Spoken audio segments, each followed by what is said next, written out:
tous, j'espère que vous allez bien.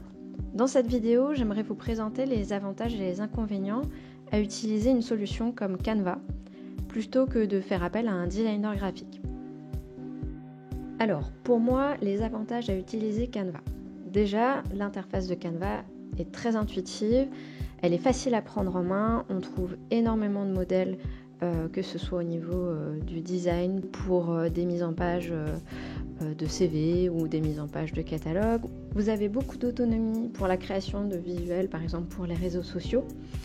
Et si vous faites appel à un designer graphique, c'est une solution pour pouvoir mettre à jour vos supports de communication vous-même sans faire appel à lui à chaque fois pour une toute petite modification, une mise à jour.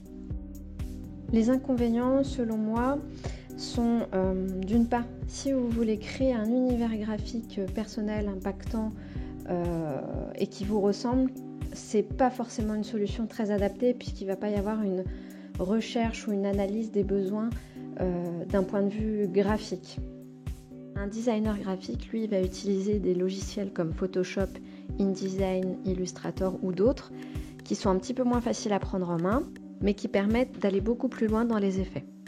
Avec la solution gratuite de Canva, on ne peut pas faire autant d'effets qu'on pourrait faire avec un logiciel comme Photoshop ou des illustrations vectorielles comme avec Illustrator.